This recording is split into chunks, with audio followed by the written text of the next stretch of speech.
Good morning, everyone. Welcome into our Saturday morning coaches show. I'm Don Julian, and we've got a basketball show for you today. We've got Clark Cipoletta is here to talk about Wildcats basketball, and very shortly we expect to hear from Jeremy DeLorge. Will be in assistant coach for the Lady Cats. Coach Tisdale is having to make sure she's up on her bus driving. That's one of the things that is a requirement, and for I guess it's Clark for a whole year Yes, sir. where you have to be certified or go through whatever you have to do to make sure you can drive the bus. I know Clark has had that before, and he had a little camp going one time and had to miss a day of camp because he had to be at bus driver school. So we understand that. And she told me weeks ago that this was one day that she could not be here. So we look forward to having Jeremy on. Did a great job last time, and so we'll be talking about that. I can tell my list is long. I've got about 7 interviews I need to do on Monday because it's getting to be springtime, and February coming up is a month where every team during the spring semester, excuse me, they're all doing something in February. So let's run through this quickly. Wildcat soccer Friday night beat Pleasant Grove at Prim Stadium 3-1. Wildcat soccer now 4-5-1. And they will be at Lucas Lovejoy. That'll be Friday night at 7. Lady Cat Soccer has been taking some days off and working in practice and hoping to get rid of some injuries and some illness. And they will be playing the Wiley East. That'll be a home game on Friday at 7 p.m. at the Prim. So that's Lady Cat Soccer. Powerlifting is lifting today. They're at Emory Rains. That's their second meet. Their first one was the Sulphur Springs meet. And Wildcat Tennis had a good start to the season. Tony Martinez says this is the best tennis team he's had since he's been at Sulphur Springs High School. He's in his 5th year. And a good start at Hallsville tournament. That was yesterday, and they'll be playing at a Waxahachie tournament next Friday.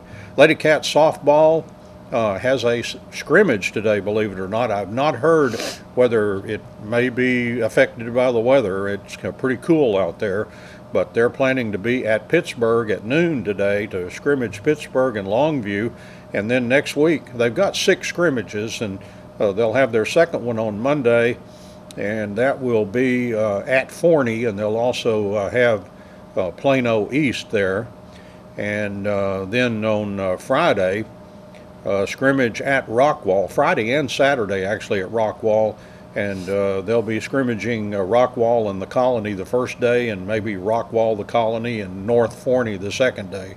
So lots of softball scrimmage for David Carrillo as he begins to try to answer some of those questions that coaches always have at the first of the year about positions and even who makes the varsity and who's on JV. So that's all going on, and baseball started practicing. So that's everything else. And now we talk with Clark Cipoletta. The Wildcats played Lindale last night and defeated Lindale by the score of 58-41. That sounds pretty comfortable, but the game was tighter than that. It seemed like we were talking, and it had a tighter feel to that. And Coach, let's just jump in and get your general thoughts on the Lindale game. I was very proud of our guys. I think they really went in and executed a game plan that we wanted to do right from the get-go. And like last week, for example, the whole first half we didn't execute correctly and dug ourselves a hole against Roy City, where our emphasis was really coming out and taking care of business right from the get-go. And Lindale's a great team. They have a lot of skilled guards. They have a big man in the middle. They're as well coached as any team in our district.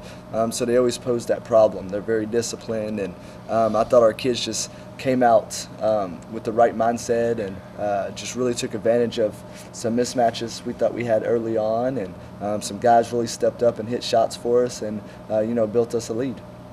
Big 7-1 center for Lindale, Cody Collinsworth, and first thing he does is swish a 3. He hits 2 threes in the first half.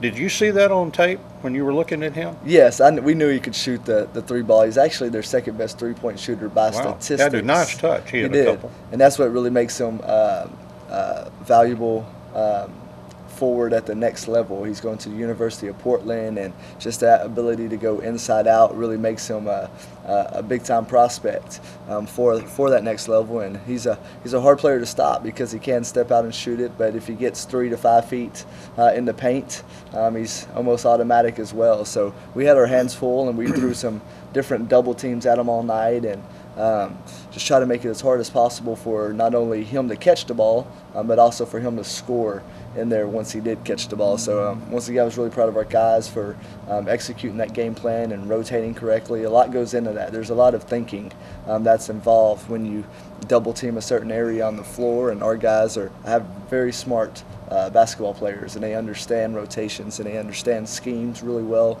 and that just allows us to do a little bit more on the defensive end. So I was really pleased with the execution. Oh, the big Lindell center had 8 at the half. You made him disappear in the second half, and I noticed that you were running a second player at him every time he touched the ball, and I guess that was the key. I mean, and plus, I will tell you what, Xavier Cork earned his. He doesn't make any money, but he earned his spot on the court last night with some really tough defense on that big 7'1" guy. He did, and the kid is a thicker kid. So just leaning on him all night and trying to make it where he doesn't catch it on a block is a job within itself. Because if you let him catch it deep, it just makes it really hard on the defense to double team him because he can score so quick.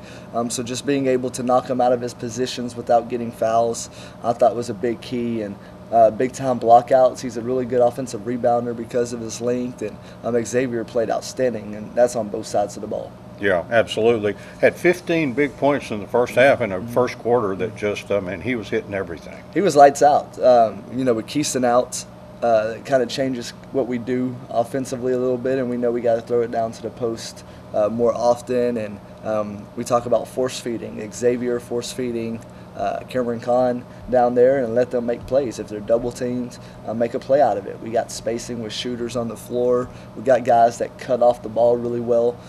So that's kind of where we are offensively right now. And we threw it to Xavier Cork early last night and often, and he really made them pay. I was actually impressed because going into it, I didn't think that was our biggest mismatch, was Xavier against a 7-footer. I thought it was Cam against a 6-footer. But it kept working, so we kept going to it, and hats off to Xavier for converting that very big night for us. Ended up with 17 points. Cameron Kahn, led the team in scoring with 22.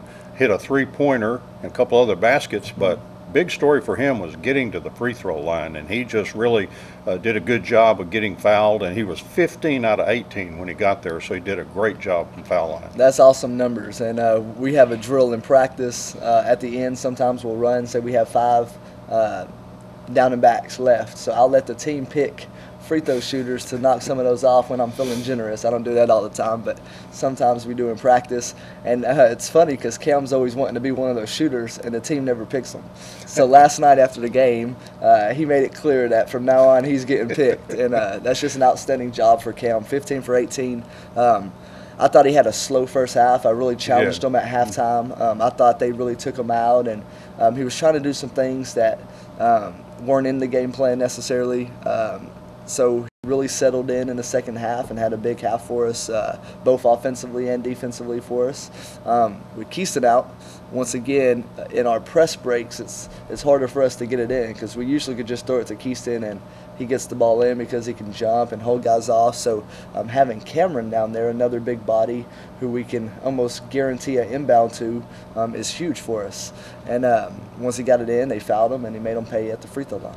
Thought a player that had a nice game was Grayson McClure. He had 10 points. Of course, he hits a couple of threes, and then he makes a driving, maybe a left-handed layup. I mean, you don't see that part of his game very often, but he's got it. But he does not reveal that game very often. No, he doesn't, and that goes back to the work he's put in. And we know he can do a lot of great things for us, and might be the hardest worker in our entire program as far as just working on his game. And for young kids listening, If you invest, when the time comes, you're able to take out what you invested. And a prime example of that is Grayson McClure. Really helps us with spacing, really knows where to get the ball to in our offense and when to get it to. Very high basketball IQ player. He's going to be in the right spot defensively all the time. He knows our scheme super well. And then he does have that game where he can take you off the dribble and he can finish with either hand. He has a nice mid-range floater game to him as well. So I'm really pleased to just see his overall development really paying off. Jeremiah Rowland, again, 5 points, but we've talked before, that is so little about what he is all about. I mean, he just played some intense defense. I think he chased that point guard around all night long, and he's a pretty good scorer and a veteran, too. For sure.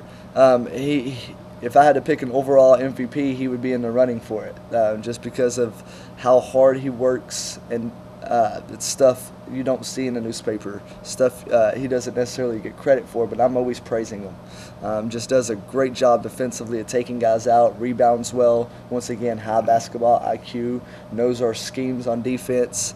He's having to run a point position with Willis out, and he's just really stepped up. He's really a utility guy. I can really plug him in any spot, and he's going to be successful. I can ask him to guard any position, and he's going to do his best. So it's really great as a coach to have kids like that. Makes my job a lot easier. And some of your young players, they may not score a lot of points or something, but you just see these flashes of potential good play that's coming up. Lamadrick Johnson only has 2 points, but man, did he make an aggressive drive to the basket, just quick as a cat, and puts it in, and that was awesome. Yes, Lamadrick is a sophomore who's trying to figure out his role on varsity, and I thought he did a wonderful job at being an all-star at his role last night. He might be the best passer on our team. I've said that before, and in pick-and-roll situations, he sees stuff. He has that natural ability to see something opening up before it does, and once again, one of the hardest workers in our program. They're every morning before school. They're all summer long, and he's a kid that's just going to continually get better. So when he does do that stuff, it doesn't surprise me because I know what he's capable of, and hats off to him and another guy like a Boo Wilkerson who has just really stepped up when we really needed him, and I couldn't be more happy as a coach to see them have that success. Very good. You had a good night defensively, about 10 points a quarter, but I mean you held them to like 9 and 7, 12 and 13. So it was an excellent night for Wildcats defense, all said and done. And that was the most pleased thing I was about was our defense. Just once again our overall execution. Lindell's a very consistent team. You kind of know what you're going to get with them. They run some sets. They want to get pin downs for their big man. They get a post up on the opposite side. They want to run stagger screens for their shooters. And our guys, to me, just really took them out of what they wanted to do. And we spend so much time off the court and looking at scout video and going over scouting reports, and that's hard for a 17, 16, 15-year-old kid to really focus in on and do. And I think this is the best group I have at really paying attention to exactly what the coaching staff wants and really knowing who they're going up against and knowing their strong qualities, because we break down everything. We break down their percentages from all points, and our scouting reports are very thorough, but our kids really understand that gives us an advantage. And we talk about it all the time that this is homework, that when you get out on the court, this is your test, and we're giving you the cheat sheet. And if you have the cheat sheet for the test, you're going to be okay. And so just really knowing what they want to do and having that answer for it is big, and our guys, I think, do the best at it. Very good. Let's take our first internal break here. We'll come back and wrap it up with Coach Cipoletta right after this. Back here on Saturday Morning Coaches Show, Don Julian here with Clark Cipoletta. We're talking about Wildcats basketball. First half ends 5-0 for the Wildcats. You can't ask for anything better than that. But scheduling quirk in this crazy schedule, you play 4 home games and get 1 road game. We've been to Mount Pleasant, and that's a big obstacle to get over. But now 4 road trips coming up in the second half. Tough places: Texas High, Royce City, Lindale, and it'll start with Greenville coming up on Tuesday night. But what do you just think? You get into a tournament mentality again, Coach, back on the road? Yeah, you do. And we haven't been on the road in a while. It's been nice to, because early on in the season we had some home games, and then seemed like we were a month away, and then you get some more home games. So it's nice to have that little run. And this second half of district's really going to be challenging. We'll get hopefully Sadadrian Hall back for the Greenville game, and he'll add some more depth, and he's a great player. So we'll be able to just have a little bit more depth with him. But it's going to be challenging to go on the road and play anybody, Roy City, like you said, Greenville, Lindale, Texas High. Those are going to be a big question mark for us. So we really got to answer that question and come focused and ready to, take care of business. I guess Keyston doing what he's supposed to do. I see him on that scooter everywhere with that knee scooter that he's got, just keeping that weight off of that ankle. Any preliminary early stuff, or I guess you just have to wait and let healing take its course, right? Yeah, it's just how he's going to heal. I think the expectancy for him to be out was 4 to 6 weeks, but a lot of that just is how his body how his bones really heal, and he's going to go to an orthopedic Monday, so we'll kind of have a little bit more of an answer to that question when that comes. But guys just got to step up, and I think they have up to this point, and we just got to continue to do so. Is he a pretty good cheerleader around the team? He is. I give him a hard time now. I said, "You're my assistant coach, so that means you got to stay late after practice, help me break down film." And he's really good about being on the bench and really talking to our younger guys. And he even last night said, "Hey, coach, the snapback pass in our pick and roll's there." So eyes opening for a coach as well. So he just really helps us see some stuff, and you could tell his overall maturity level and how he sees the game. Being on varsity for 4 levels is and playing for me for 4 years, he knows exactly what I want. So he can really help those young kids, and he does a good job in practice as well of doing that. So I'm just trying to be a biggest part of the team he can until we can get him back.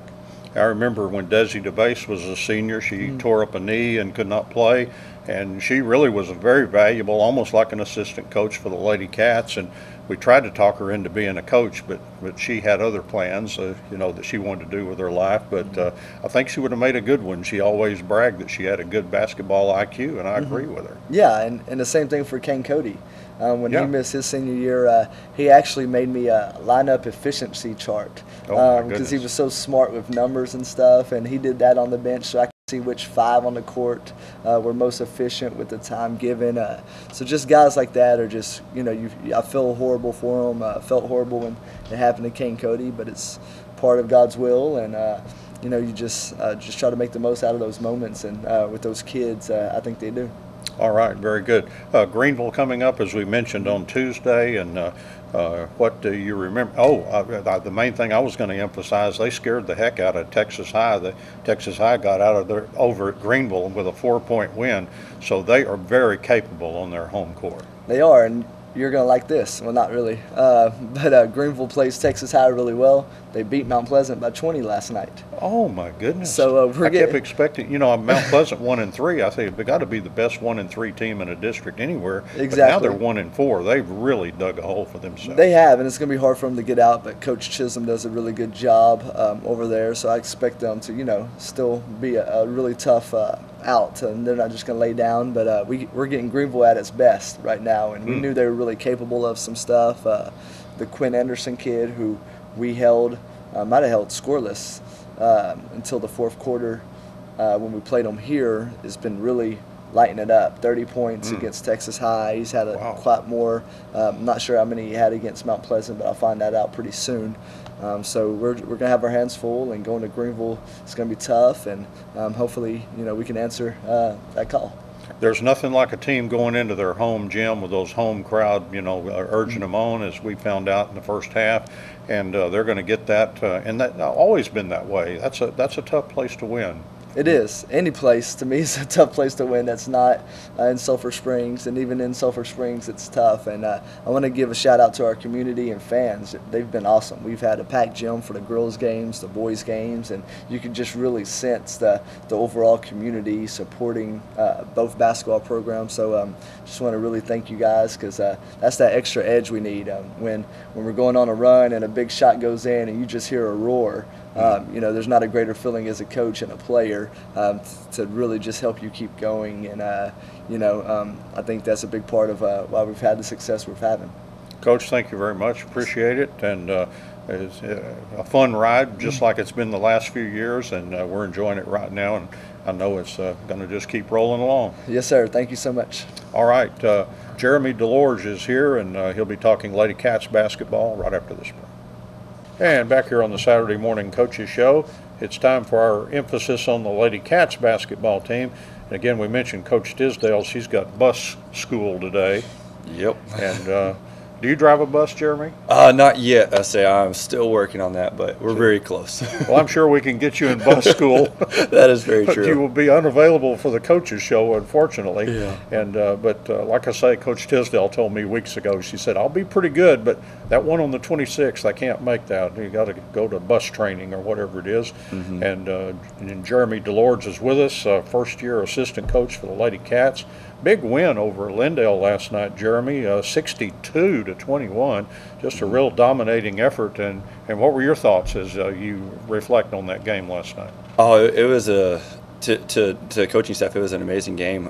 It was an amazing team effort.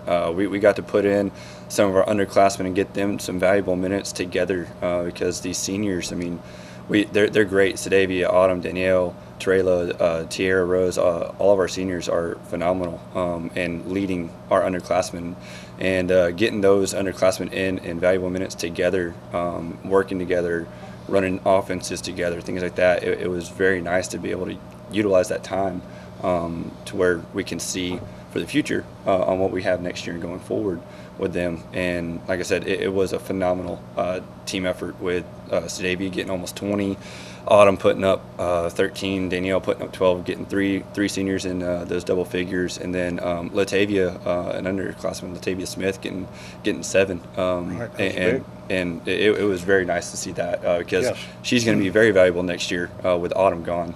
Autumn very, very key in our system and what we have both offense and defense, and she stepped up and took it very well.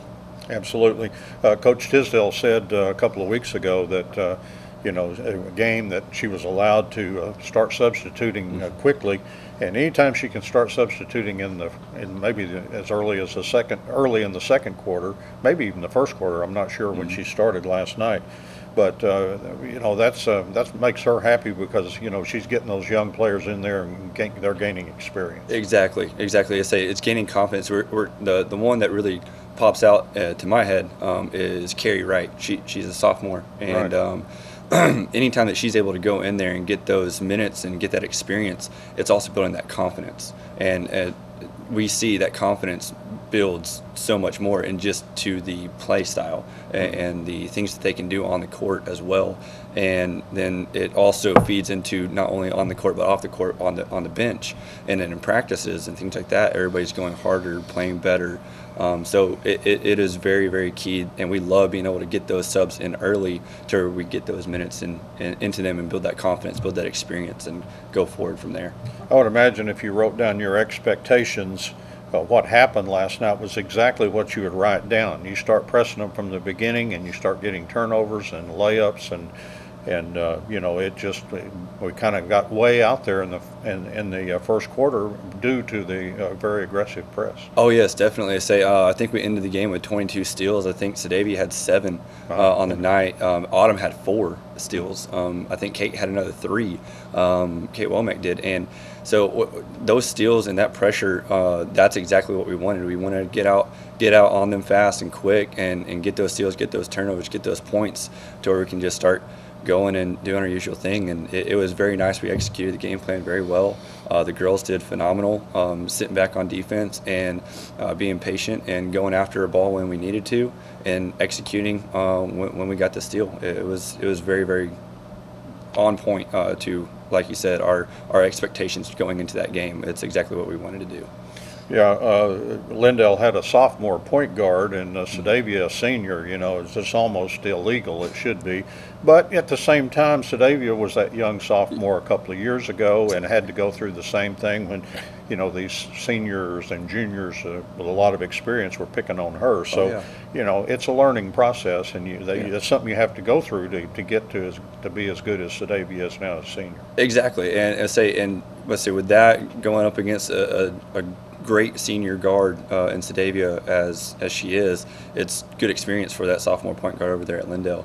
And it kind of goes into our practices. We like to kind of get Carrie Wright on her in our practices, so that's always building that experience for her in practice as well too, because we like to pair them together. And going up against Sadavia, she's seeing what she needs to work on: ball handling, looking and reading the floor, reading passes, reading pick and roll situations with our bigs.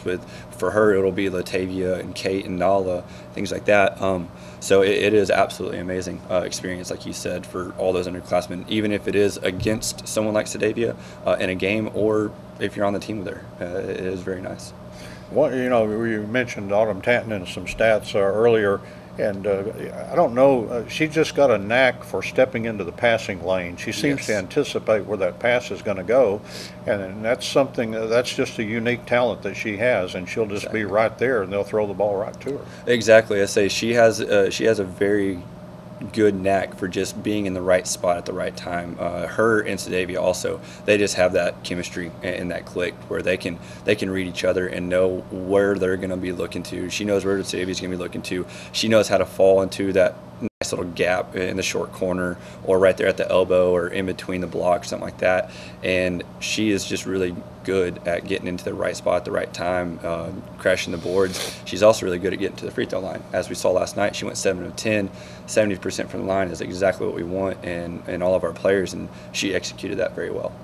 Kind of one of the players that I think is kind of my MVP off the bench is Kate Womack. She's a taller player, but she can, you know, kind of play inside, outside, you know, wherever you need a player, she can kind of come in and plug the gap.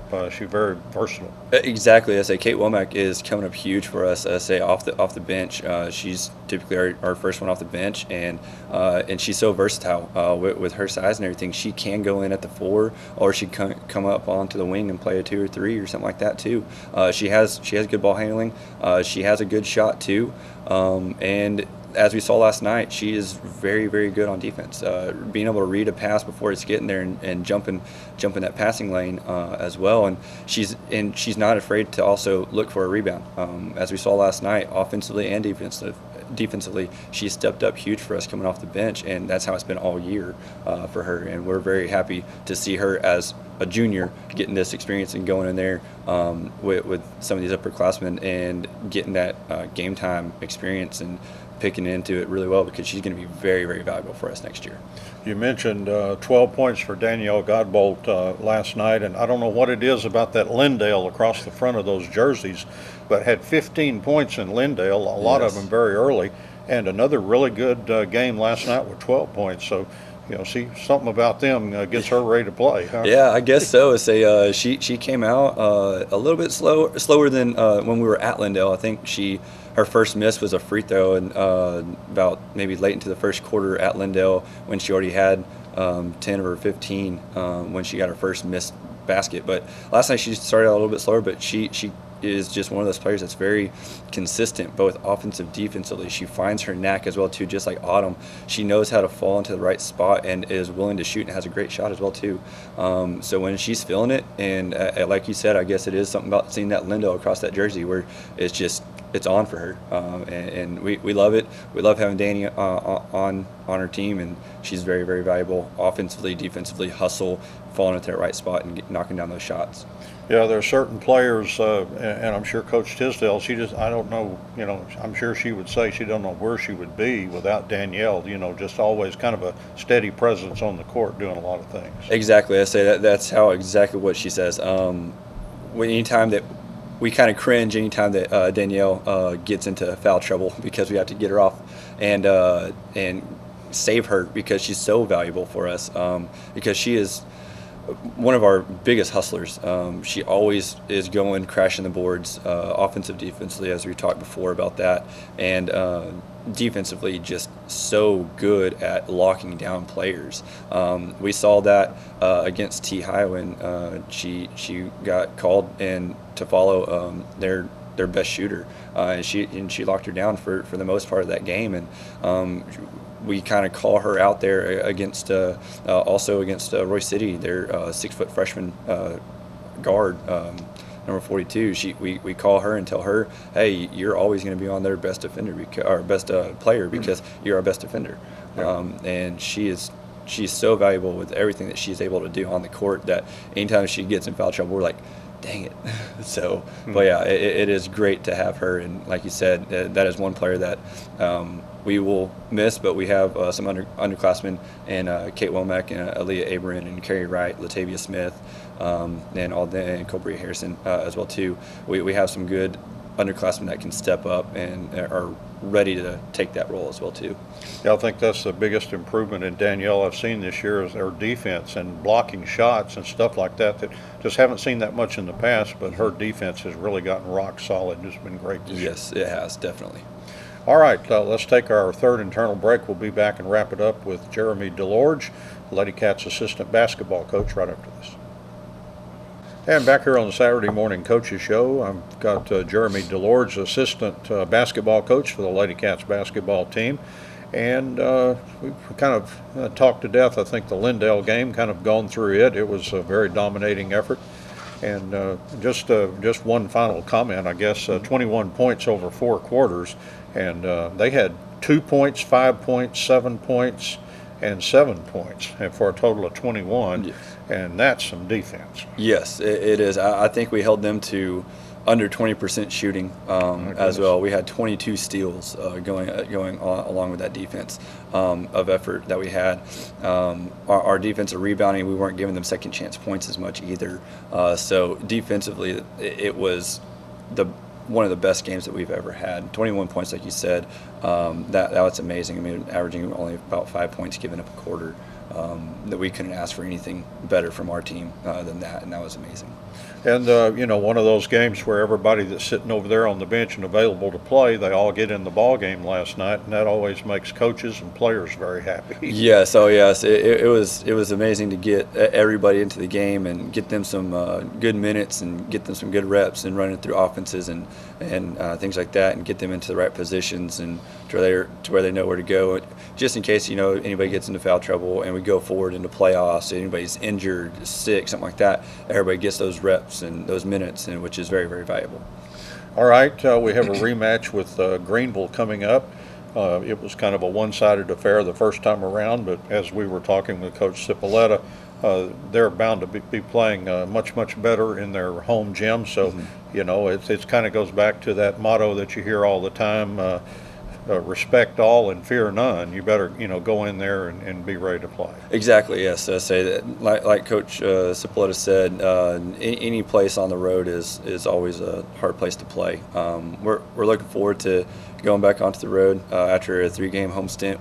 We absolutely loved getting our home crowd and community in, and for all the games, the sub-varsity as well as the varsity guys and girls, seeing everybody come out and pack the gym, like you said earlier as well too, was absolutely phenomenal. But looking forward to that Greenville game, going there.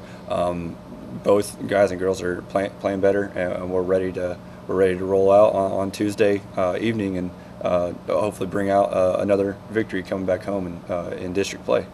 4-3 right now in district play, but still have Greenville coming up. Mount Pleasant will be coming in to our gym, and then we'll end with a tough road trip to Texas High.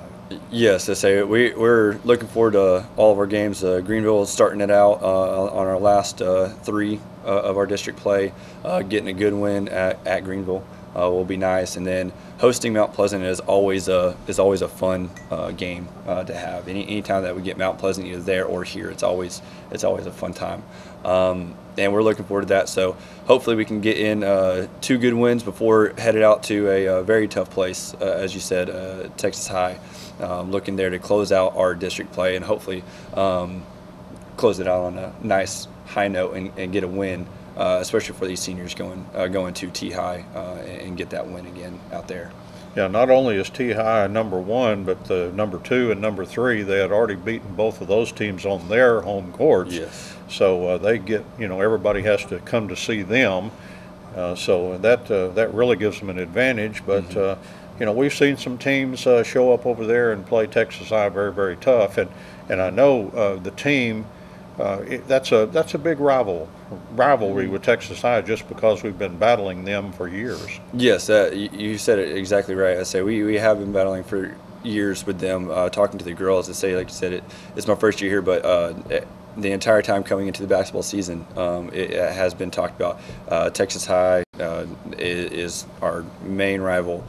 Going there, coming whenever they come here, it's always a tough team to play against, and because they're so good, and we, like you said, we've been battling them for years. But we are definitely looking forward to going out there and getting a win on their home court, just like what they did here in Sulphur Springs. And like you said, some teams are able to go out there and get a win.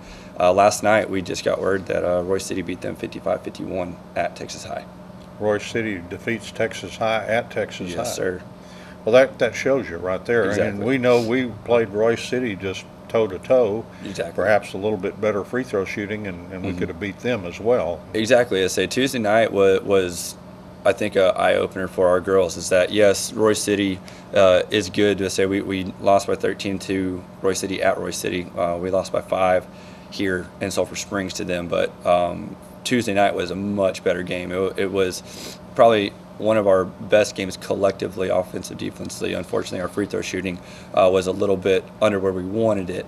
But besides that, we played very, very well, went toe-to-toe with them. And after hearing that Royce City went to Texas High and beat them by 4, that's giving us coaches and our girls some confidence going in that, hey, we can do this. To say we went toe-to-toe with Royce City and they went to T-High and won by 4. So I think if we get another game performance like we did last night, going into Greenville and Mount Pleasant, we're going to be continue riding that high and that momentum going to T-High, and that will set up for a very, very good game out there. All right, very good. Maybe too early. There's still several games to be played, but we seem to be kind of trending toward a 3rd seed. Any idea who potential? You said, or I think it may have been off camera, but we were talking about Tyler Lindsay, and you said that he was scouting last night. Yes.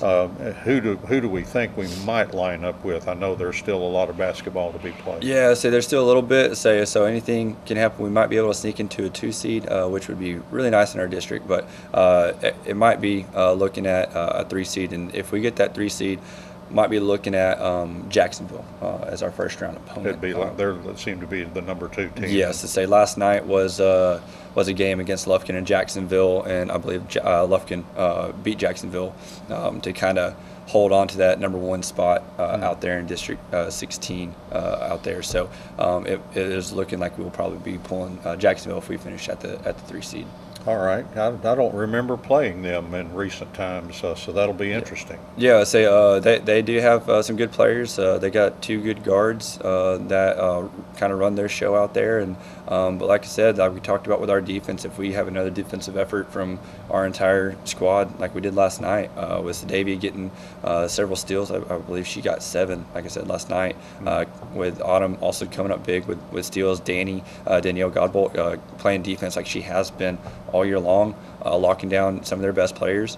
I think that we can match up fairly well with Jacksonville and push through and go decently well in our playoff push this year.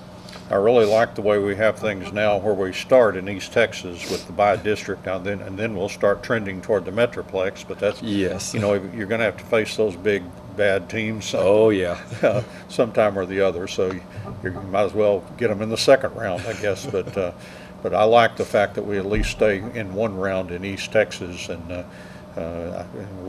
we did that for a while, and then we didn't do that for a while. So I'm glad we're back to that, at least for a couple more years. And that's going to wrap it up for the Saturday Morning Coaches Show. We appreciate you joining us, and so long, everybody.